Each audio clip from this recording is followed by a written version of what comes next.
अस्सलाम वालेकुम viewers. Last episode में आपने देखा था कि हमने आपको बताया था इंट्रोडक्शन ऑफ स्टॉक मार्केट और उसके फंक्शंस और स्टॉक मार्केट क्या है, इसकी मुख्तलिफ एस्पेक्ट्स पे हमने रोशनी डाली थी। आज हम आपको बताएंगे कि लिस्टिंग क्या चीज़ होती है, लिस्टिंग का क्राइटेरिया क्या होता है और लिस्टिंग होती कैसे है। Next please. ईएसएक्स में, पाकिस्तान स्टॉक एक्सचेंज में लिस्टिंग की ये मेजर क्राइटेरिया है, जिसमें उसका स्टेटस जो है वो कंपनी का पब्लिक लिमिटेड होना चाहिए और मिनिमम पेड अप कैपिटल जो है उसका 200 मिलियन होना चाहिए और जो उसका लास्ट फाइनेंशियल ईयर क्लोजिंग था उसमें 40% जो है वो लॉस नहीं होना चाहिए, क्योंकि जो कंपनी पहले ही लॉस में होगी वो आगे आके लिस्टिंग के अंदर कैसे आपको प्रॉफिट दे देगी। Next please. ये पूरा का पूरा एक लिस्टिंग का क्राइटेरिया है, जिसमें आप देखें सबसे पहले स्टॉक एक्सचेंज के पास आती है एक एप्लीकेशन लिस्टिंग के लिए कंपनी की तरफ से। उसके बाद उसके सारे डॉक्यूमेंट्स स्टॉक एक्सचेंज का जो कंपनी अफेयर डिपार्टमेंट होता है वो उसको चेक करता है। चेक करने के बाद वो जैसे ही अप्रूवल देता है तो जो प्रोस्पेक्टस उसका उसके बुक रन में बनाया होता है उस प्रोस्पेक्टस को आगे एसईसीपी में भेज दिया जाता है अप्रूवल के लिए। साथ ही national clearing company of Pakistan limited है जो कि सिंबल्स अलाइन करती है, सिंबल असाइन करती है मुख्तलिफ कंपनीज को। तो जो भी लिस्टेड कंपनीज होती हैं और आने वाली लिस्टेड कंपनीज होती हैं उनको सिंबल असाइन करती है, तो वो सिंबल असाइन होने के लिए एनसीसीपीएल में चले जाते हैं उसके डॉक्यूमेंट्स। जैसे ही एससीसीपी और एनसीसीपीएल उसको सिंबल लॉट कर देते हैं और एससीसीपी अप्रूवल दे देती है तो उसका जो सब्सक्रिप्शन डेट आ जाती है और प्रोस्पेक्टस पब्लिश होने के लिए चला जाता है।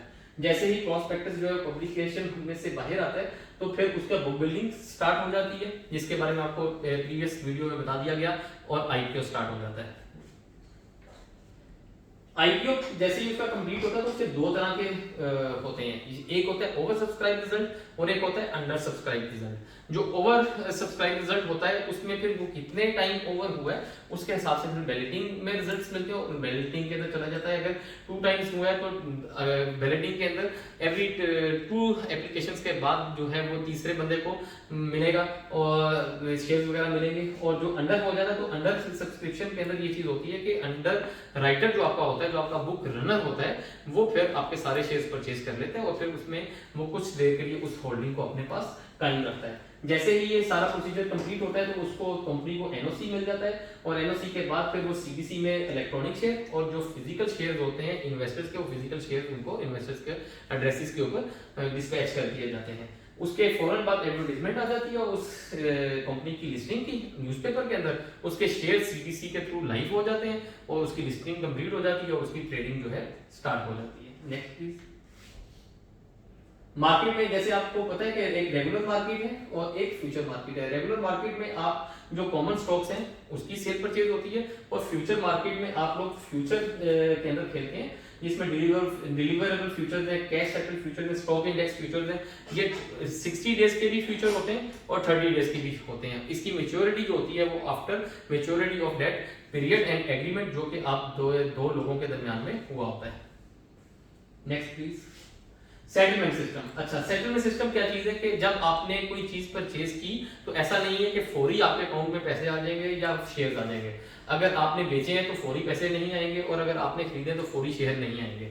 जैसे ही पाकिस्तान स्टॉक एक्सचेंज के टर्मिनल के थ्रू आपकी ट्रेडिंग का एक पूरा साइकिल कंप्लीट हुआ तो शेयर्स जो है वो सीडीसी एक अकाउंट से दूसरे अकाउंट में ट्रांसफर करेगा और इन दी मीनवाइल जो एनसीसीपीएल है वो कैश को डील करता है, नेशनल क्लीयरिंग कंपनी, वो कैश जो है उसको एक अकाउंट से दूसरे अकाउंट में ट्रांसफर करेगा ब्रोकर के पास।